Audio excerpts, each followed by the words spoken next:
BNP two-third majority পেল এবং শপথ গ্রহণের দিনই তারা গণভোটের যে রায় সেটাকে অস্বীকার করল।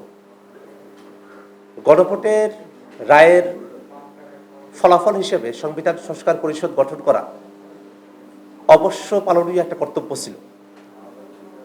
সেই সংবিধান সংস্কার পরিষদে আমরা যারা এখন সংসদ সদস্য আছি তারাই মেম্বার হতাম এবং সেখানে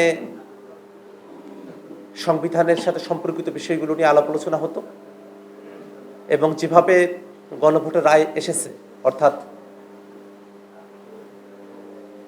সংবিধানের সাথে সম্পর্কিত বিষয়গুলো বিশেষত ভোটের পিয়ার অনুযায়ী উচ্চকক্ষ গঠন করা, তত্ত্বাবধায়ক সরকারের নতুন ফর্মুলাকে গ্রহণ করা, নির্বাচন কমিশন সহ সাংবিধানিক প্রতিষ্ঠানগুলোতে একটা নিরপেক্ষ বোর্ডের মধ্য দিয়ে নিয়োগ প্রদানের কার্যক্রম সম্পন্ন করা, যে বিষয়গুলোতে আমরা সকলে একমত হয়েছি ৩০টি বিষয়, সেগুলোকে যেভাবে জুলাই সনদের মূল ভাষ্যে বলা হয়েছে সেভাবে সেগুলোকে সংবিধানে অন্তর্ভুক্ত করা এবং এর বাইরে কিছু বিষয় ছিল যেগুলো দলগুলোর তাদের নির্বাচনী এজেন্ডা ইশতেহার অনুযায়ী তারা সম্পন্ন করতে পারবেন, সেভাবেই আমরা সামনের দিকে অগ্রসর হব, এটাই প্রত্যাশার বিষয় ছিল।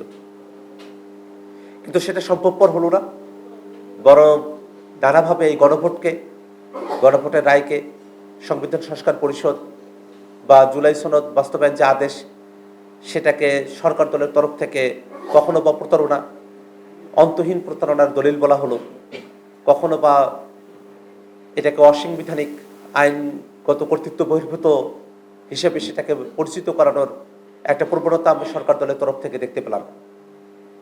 সেই প্রেক্ষাপটে আমরা যারা বিরোধী দলীয় সংসদ সদস্যরা আছি, আমরা সংসদের ভিতরেই সে আলোচনাটাকে আমরা প্রমিনেন্ট করতে চেয়েছি।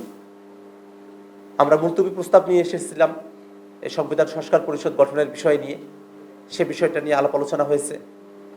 সরকারি দল সংবিধান সংস্কার পরিষদকে আড়াল করে তারা জুলাই সনদে নোট অফ ডিসেন্টের দিকে তাদের ফোকাস, সেই নোট অফ ডিসেন্টগুলোকেই প্রধান করার উদ্দেশ্যে তারা একটা মুলতবি প্রস্তাব তারা নিয়ে এসেছিলেন। সে বিষয়গুলো নিয়ে আমরা আলাপ আলোচনা করেছি। আমরা বিরোধী দলীয় সংসদ সদস্যরা সংসদে রাষ্ট্রপতির ভাষণের উপরে বক্তৃতার সময়টাতে প্রত্যেকেই আলাদা আলাদা করে প্রতিদিনই এই গণভোট, মানুষের রায়, সংবিধান সংস্কার পরিষদ গঠন করা, সে বিষয়গুলো নিয়ে আমরা আলোকপাত করার চেষ্টা করেছি।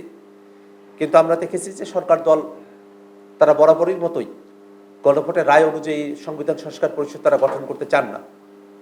এমনকি তারা এই কথাও বলেছেন যে এই সংবিধান সংস্কার পরিষদের যে আইডিয়া বা কনসেপ্ট সেটা কোনোভাবেই নাকি যুক্তিসঙ্গত নয় বা সংবিধানকে শুধুমাত্র সংশোধন করা যেতে পারে, সেটাকে সংস্কার করা যায় না, এই ধরনের বক্তব্য তারা উপস্থাপন করেছেন। খবরের কাগজ, নিখাত, নির্ভীক, নিরপেক্ষ।